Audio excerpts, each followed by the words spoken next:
శివ శివ మహాపురాణము మహిమ.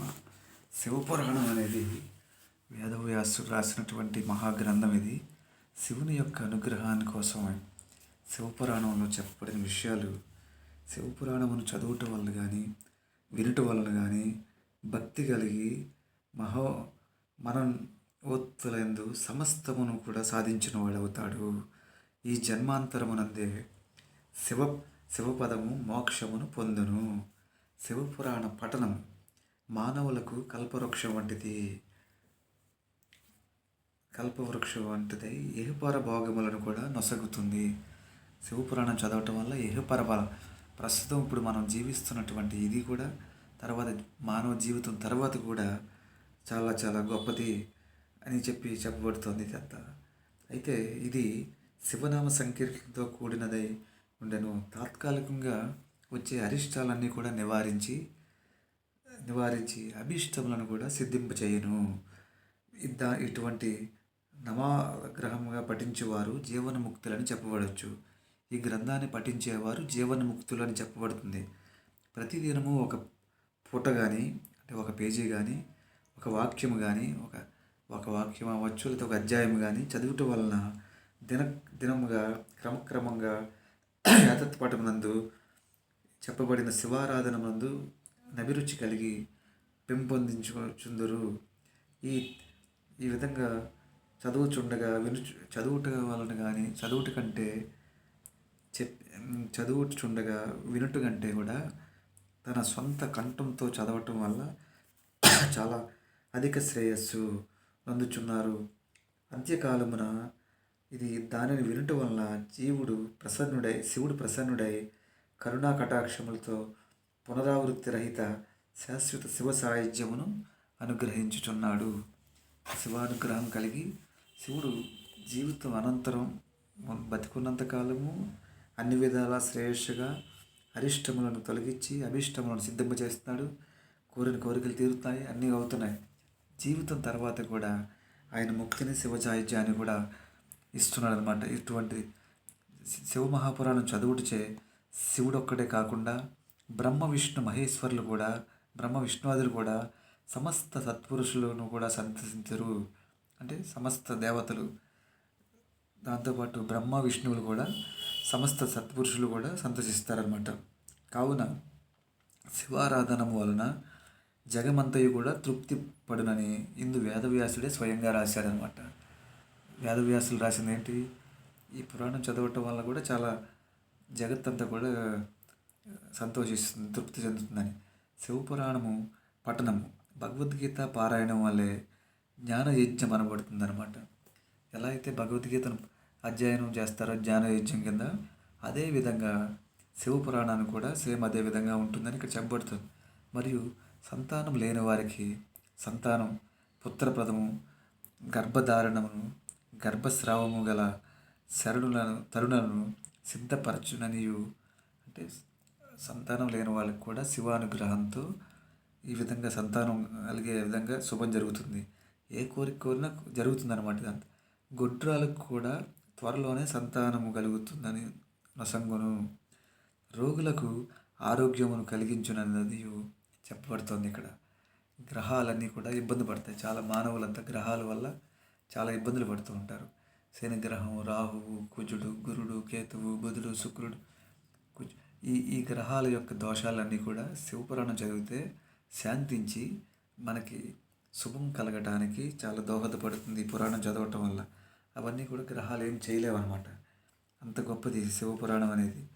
పారాయణం చేయవలను. ఇదే అయితే ఒక పర్యాయము కనుక ఈ గ్రంథాన్ని మొత్తం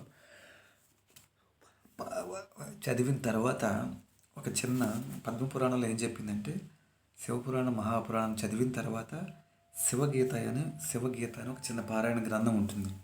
దాన్ని కూడా చదవాలని చెప్పబడింది.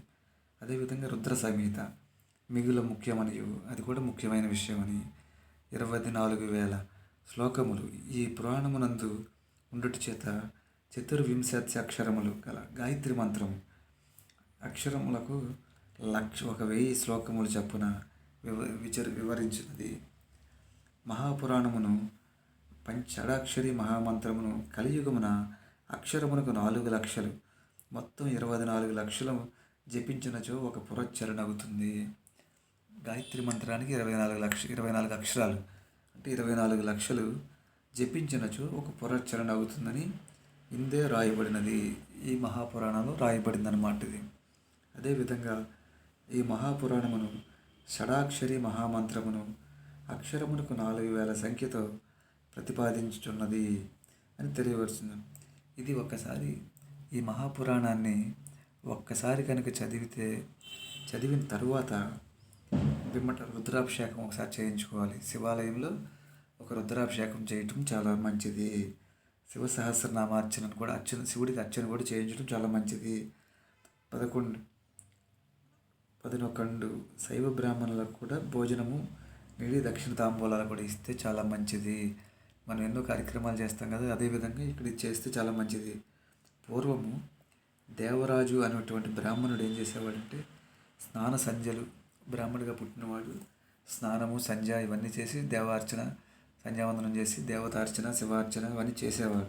అవన్నీ మానేసి కుటుంబమును ఆదరించక వేశ్యాలోలుడై ఒకప్పుడు దైవయాగమున అవన్నీ మానేశాడనమాట.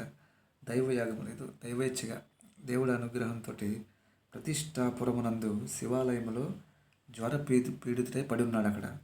అప్పుడు అక్కడ శివ పురాణం మహాపురాణం వినవలసి వచ్చిందనమాట. అంటే ఊహించకుండా శివ మహాపురాణం అక్కడ చెప్తున్నది వినపడింది తనకి. అంత్యకాలంలో ఇటువంటి పురాణాలు వినటం వల్ల పాపరాహిత్యుడై మరణించిన యమదూతలను అందక శాశ్వతంగా శివలోకవాసమును గలవాడాయను. అక్కడ శివ మహాపురాణాన్ని వినవటం వల్ల శివలోకానికి వెళ్ళే యోగం కలిగిందనమాట ఇతనికి. బ్రాహ్మణుడికి అన్ని చెడు అలవాట్లు ఉన్నా కూడా శివలోకానికి వెళ్ళగలిగేవాడు. తర్వాత ఇది స్కంద పురాణమునందు చెప్పబడింది. ఇదియేగాక బిందుంగుడు అనే ఒక బ్రాహ్మణుడు వేషల పట్ల ధర్మపత్నిని నిరాకరించి మద్యము తాగుచు జోతములాడుచు అతని భార్యయగు చెంచుల కొన్నాళ్లకు శీలమును కాపాడుకొనెను. కానీ యవ్వన వయస్సు వల్ల ఆమె కూడా రహస్యముగా వ్యభిచరించుచుండెను. బిందుగుడు కాలవశమున మరణించి యమబాధలను అనుభవించి భూలోకమున వింధ్యా పర్వతారణ్యమున పిశాచి అయి పడి ఉండెను. అంటే బిందుగ పత్నియగు చెంచుల ముసలితనమున గోకర్ణమున క్షేత్రమునకు వెళ్ళి అక్కడ పుణ్య తీర్థోదకములు అక్కడ అన్ని కార్యక్రమాలు చేసి పుణ్యతీర్థాలకు వెళ్ళి అన్ని కార్యక్రమాలు పూజలు చేసి మహాబలేశ్వరుని మందిరమున ఒకనొక పండితాగ్రుడిని వక్కాణించుచు మహాపురాణమును ఆలకించి అక్కడక్కడ పండితులు శివపురాణం చెప్పేటప్పుడు ఆ పురాణ పండితులు అది విని తర్వాత ఆమెకి భక్తి మార్గం వచ్చి అప్పుడు దాకా వ్యభిచారాలు ఇదంతా తప్పు పని చేస్తున్నవన్నీ మానేసి ఆమెకి వైరాగ్యం వచ్చింది.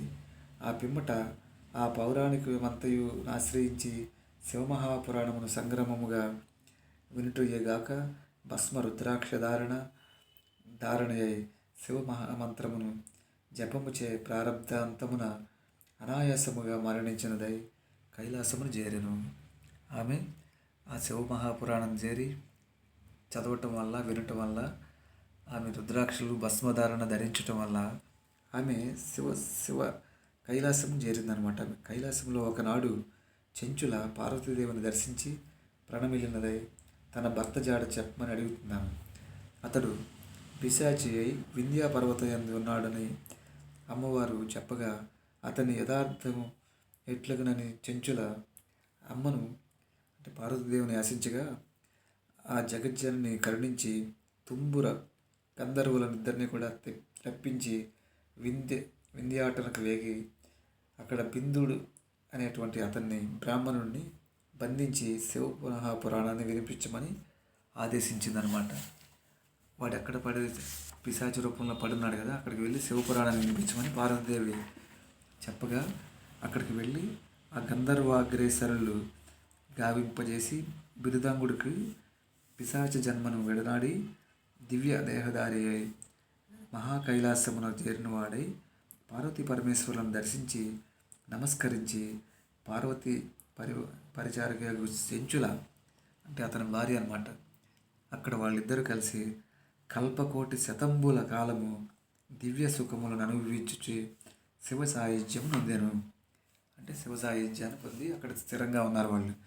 అంటే శివపురాణం యొక్క గొప్పతనం ఎంత ఉందని, ఇది లక్ష శ్లోకాలతో కలిగినటువంటిది ఉందని స్కాంద పురాణం నందు శివ మహాపురాణ మహత్యం గురించి ప్రతిపాదక అధ్యాయములను 5వ అధ్యాయం నందు వ్యాస భగవానుడే నిరూపించబడినది. ఈ విధంగా శివ మహాపురాణం గురించి స్కాంద పురాణంలో ఉందిలాగా ఇక్కడ శివపురాణం ప్రారంభించాలనుకుంటే వైశాఖ మాసము, జ్యేష్ఠ మాసము, శ్రావణ మాసం, కార్తీక మాఘం, పాల్గొన మాసాల్లో గురు శుక్రమూఢాలు లేని సమయంలో, శుభ నక్షత్రాల్లో కానీ, శుభవారములు అందు ప్రాతకాలమున విషయగడియలు లేనటువంటి సమయంలో శుభ తారా చంద్రబలాలు చూసుకుని శుభహోరల యందు కూడా శివమహాపురాణాన్ని ప్రారంభించవలెను. ప్రతిదినము ఉదయం స్నానము సంధ్య ఆచరించి గణపతిని పూజించి శాంతం పద్మాసనస్థం అనేటువంటి శాంత్యాది శ్లోకాలు పఠించి శివమహాపురాణమును తన ముందు పెట్టుకుని పీఠంపై పెట్టుకుని నుంచి అది పెట్టి అక్కడ అర్చించి పంచోపచారములు చేసి అక్కడ ప్రతిదినము ఎంత ఒక అధ్యాయమా ఎంత చదువుతాం అనేది ఒక నిర్ణయం తీసుకుని నిర్బంధముగా అక్కడ ప్రతిరోజు చదవాలి. ప్రశాంతముగా నెమ్మదిగా ఈ గ్రంథమును చదవవలెను. ఈ ప్రారంభమునకు జన్మ నక్షత్రం అనేది కంపల్సరీగా ఉండాలి చదవాలనుకున్న వాళ్ళకి ముఖ్యమని చెప్పబడింది. శివమహాపురాణం చదవటం వలన గ్రహాలు అయినటువంటి దోషాలు ఏమైనా ఉంటే కూడా నవగ్రహాలను కూడా శాంతింపజేసి మనకి అనుకూలంగా తయారు చేయగలిగే శక్తి శివమహాపురాణానికి కూడా ఉంటుంది అని చెప్పబడుతోంది. ఇక్కడ గ్రహాలన్నీ కూడా మనకు అనుకూలిస్తాయి. శని, రాహు, కేతు, గురు గ్రహం అన్నీ కూడా శుభం చేస్తాయి.